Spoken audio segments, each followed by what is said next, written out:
plateau Un jour d'actu ñu fas yéene waxtaanee les corps de contrôle ou organes de contrôle pardon dañu gis quand même ne ni ñu bëree corps de contrôle yooyu également noonu la scandale yi bëree ci ay institutions yu mag fii ci réew mi Alioune Tine jàpp na xam ne loolu lajji la. lajji bu rëy la jàpp moom mi di Alioune Tine nee na scandale ak détournement yi nga xamante ne temps yi dañ ko daal di révéler rek dafay témoigner ne comme ni nga ko waxee lajji la échec la faillite la tamit total système de contrôle yëpp ak justice bi dox Sénégal muy laaj nag lan la OFNAC Cour des comptes inspection générale d'État ak tamit li nga xamante ne moom mooy yeneen inspecteur des finances yi nekk ci yi def ay contrôle interne donc lan la ñuy jëriñ ci biir réew mi loolu mooy laaj bu kii di Alioune Tine jiite Afrikajom Center laajoon keroog dimanche ca Ondu Sud FM donc justement ñu jéem a répondre à cette question à quoi servent ces organes ñu njëkk taxaw gestu xool inspection générale d'État di IGE moom nag dafa rattaché à la présidence de la République ba pare lan mooy njëriñam muy vérifier gestion administrative ak financière bépp service public bi nga xamante ne état bi moom moo ko jiite ba pare muy contrôler tamit lépp lu jëm ci conformité bi nga xamante ne dañuy xam ndax gestion bi lu jëm ci loi ak règlement bi fonctionnement administratif di régir financier ak comptable des services publics ndax ñu ngi koy topp bu baax lépp lu jëm tamit ci wàllu service public de l'État institution de la République collectivité locale établissement public entreprise du secteur parapublic projet de développement agence etc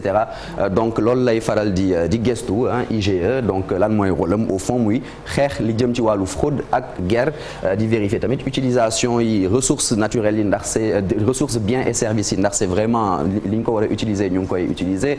contrôle gestion patrimoine immobilier de l'État ak yeneen vérificateur général bi moom François Robert Lat-Collin le tudd moom moo nekk ci IGE. l'image am na également Cour des comptes. effectivement Cour des comptes moom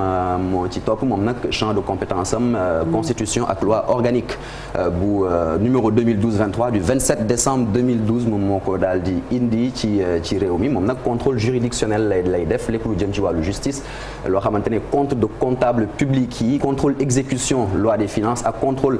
du secteur parapublic et sanction mën na tamit jël ay sanctions ci ñi nga xamante ne dañ def ay fautes de gestion loolu waral dinañ ko gis tamit ak beneen corps de contrôle Cour des comptes parmi ses principaux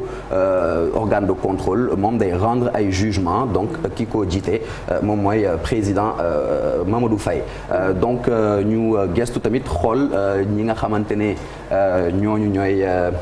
si l'écran le permet. dafa mel ni l'écran fait ses caprices. Voilà donc. C'est dommage dafa mel ni voilà enfin voilà alors la CREI ñu ngi ko doon wax sànq à part donc Cour des comptes donc Cour de répression de l'enrichissement illicite moom loi numéro 1981-54 du 10 juillet 1981 lañ ko daal di créer donc moom ñëpp ñi nga xamante ne dañoo am daal alal bu lewul ñoom la ñuy faral di topp ay magistrats de siège ñoom ñoo ko composé président moom mooy le premier président de la Cour d'appel ay fonctions ministère public bi benn procureur spécial moom moo koy exercer donc moom nag en général buy statuer CREI dafay fekk ne benn c'est sur la base d'une inspection d'une brigade donc loolu moo koy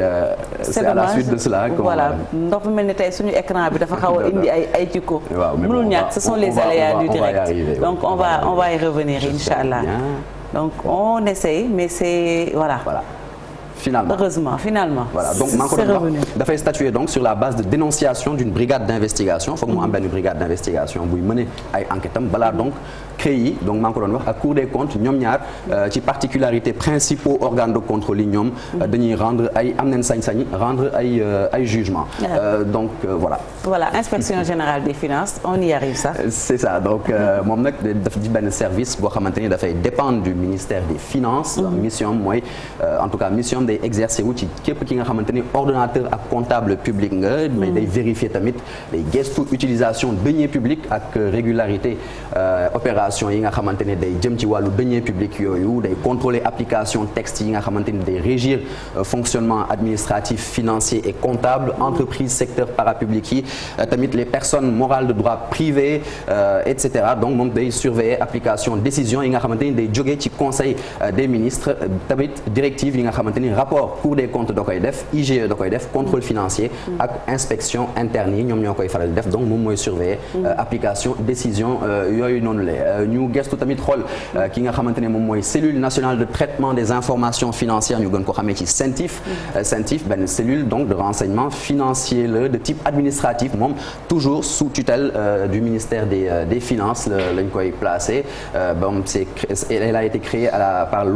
la loi uniforme numéro 2004-09 du 6 février 2004 donc ñoom lépp lu jëm ci wàllu lutte contre le blanchiment de capitaux lañ ko créé woon waaye tamit ñu gis na ne compétence am yi mën na dem ba ci xeex li jëm ci wàllu financement terrorisme tamit donc CENTIF nag moom au début de chaque trimestre au début de chaque année day daal di def benn rapport bi nga xamante ne da koy adressé au ministère des finances dafay def également ay rapport yoo xamante ne da koy transmettre Banque centrale des États d'Afrique de l'Ouest pour mu jëriñoo ci ay information yi nga xamante ne dañ koy yóbbu ca conseil des ministres bu waa zone union économique monétaire ouest africaine président nag di Waly Ndour. aywa ñu wax ci OFNAC. moom mi nga xam ne également juróon na fa coow lu bëri. voilà OFNAC office national de lutte contre la fraude et la corruption moom nag dañ ne autorité administrative indépendante la dotée de l'autonomie financière on se pose encore des questions. Ça a été créé par la loi numéro 2012-30 du 28 décembre 2012 moom nag lan mooy volonté mooy instaurer li nga xamante ne transparence la ak gouvernance vertueuse comme ni ñu ko promettroon au début du mandat du magistère de Macky Sall prévention lutte contre la fraude et la corruption pratiques assimilées et infractions connexes voilà lépp lu jëm ci wàllu boobu lay xeex donc moom nag day recevoir tamit particularité mooy déclaration patrimoine personne assujettie yi da koy faral di recevoir et puis ki ko jiite doon Seynabou Ndiaye Diakhaté après OFNAC ñu gestu xool IGAJ inspection générale de l'administration de la justice moom nag day assurer li nga xamante ne inspection permanente la des services ak organismes yoo xamante ne ci ministère de la justice la ñu jógee ba pare ak lépp loo li nga xamante ni juridiction d'ordre judiciaire la à l'exception de la Cour suprême boobu amul droit laal ko directeur bi nag doon Cheikh Tidiane Lam. aywa ñu dem ci beneen ARMP également. ARMP et ARTP si l'écran le veut bien. Ouais. On va essayer quand même avec l'écran donc il faut y aller doucement. mollo à ne pas confondre avec le sponsor l'écran. Voilà on y est ARMP autorité de régulation des marchés publics moom nag décret numéro 2007-546 du 25 avril 2007 moom lañ koy daal di créer moom day assurer contrôle bi nga xamante ne lépp lu jëm ci passation ak exécution des marchés lay def et puis voilà l'écran a décidé qu'on ira à la RTP et bien on va à la RTP l'autorité de régulation des télécommunications et des postes ça a été créé par la loi numéro 2001-15 du 27 décembre 2001 donc moom autorité administrative la bi nga xamante ne day faral di rek réguler secteur télécommunication poste yi donc téléphone yeeg opérateur économique yi dafay tamit jéem a yemale en tout cas lépp lu jëm ci wàllu opérateur téléphonique yi ci biir réew mi directeur général am di Abdoul Ly. Alors on a envie de dire quand même dernière question tout ça pour ça. Ouais, tout ça pour ça voilà parce que dañu jot a gis ay scandales yi nga xamante ne. voilà continue Marcel on va essayer avec l'écran ça marche voilà pas, donc malgré ces organes là voilà bon précision c'est que am na chaque ministère am nañ seen i organes donc sànq loolu tax ñu tàmbali ne ce sont les principaux organes moom la ñuy intéressé wu donc parce que chaque ministère est doté d'un organe de contrôle interne ñu ngi doon xool sànq li nga xamante ne IGF la par exemple ñoom ils sont justement rattachés au ministère de la justice ak ministère bu ci nekk am na organe de contrôle interne voilà tout ça pour ça Fati pour répondre à ta question dañu gis ne malgré donc tous ces organes de contrôle il y a eu des scandales financiers depuis septembre en tout cas yi nga xamante ne ñu ngi koy lim presque bés bu ne lu mel ni trésor public comme détournement présumé de 4,6 milliards de francs CFA yi fa jot a am par 2 inspecteurs donc la Poste également détournement de 1,5 milliard à Poste Finance l'ONAS 1,5 milliard également moom aurait été détourné à travers des gagnants fictifs et puis à la SICAP détournement de 4,2 milliards de francs CFA SNR accusation 46,87 millions commission yi nga xamante ne directeur général bi fayagu ko ki mu ko war a fay ministère de la santé accusation de vol et de détournement Assemblée nationale trafic présumé passeport diplomatique yi nga xamante ne ay député dañ ci bokk ak tamit palais de la République ak ministère des affaires étrangères l'une des dernières affaires en date yi nga xamante ne trafic présumé de passeport diplomatique da ci am sans oublier dossier à charge yi nga xamante ne dafa jóge ci rapport corps de contrôle yi ñu lim et sur lesquels président Macky Sall dafa ne daf ci daal di teg concom voilà et puis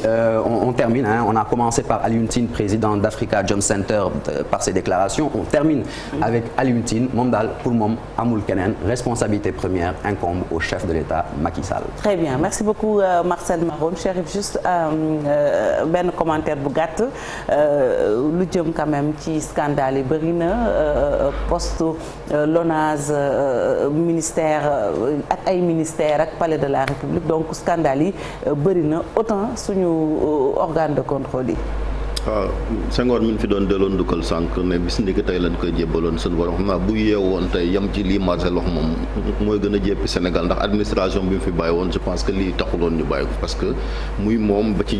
Abdou Diouf c'est vrai que ay càcc moom mosul jóg ci réew mais organe de contrôle li taxoon ñu teg leen fi moom mooy ñu fànq ko ba du am et puis képp koo xamante tamit tuumal na ci li yoon wax ñu daal di lu ko def loolu mooy mën a tax justice daal di am réew ñu daal di leen ci yemale président Macky Sall nag surtout moom déception bi ci moom la njëkk a jóge ci wàll woowu parce que bi mu fi ñëwee dafa am loo xam daf ko jaayoon Sénégalais yi muy gestion sobre et vertueuse jàpp ne du làq kenn képp koo xamante ni jàpp nga ni tudd nañ la ci njombe lii ñu daal di lay teg ci yoon loolu taxoon ba mu fi indee CREI yi ne régime bi fi nekkoon moo taxoon ñu indi fi également li nga xamante ni kon mooy OFNAC bi ngeen wax CREI yi ba la ca xew gis nañ ko daanaka muy homme politique à part Karim Wade gisul kenn ku ñu fi condamné ñeneen ñi ay collaborateurs la doon defuñ politique ñeneen ñi dem nañ làqu ci président Macky Sall moom moo tax kon gis nga ko njombe laa ngi wéy ba léegi dafa mel ni kon ni ñu ko doon waxee barki démb gars yi ñu ngi jiiroo lii di àll réew mi CREI bi ñu doon wax gis nga ko magistrat yaa ngi fa ñu ngi leen di fay mais ils ne font rien du tout donc mu mel ni ñoom sax salaire ba ñu jot c'est pas licite parce que liggéey donc muy loo xamante ni donc lu jar a xoolaat fii ci réew. C'est la république des scandales. En silence on détourne. Voilà merci beaucoup Malick Thiandoum ak Chérif ñu dem merci Marcel. Merci on se retrouve tout à l'heure de quoi est-il le nom.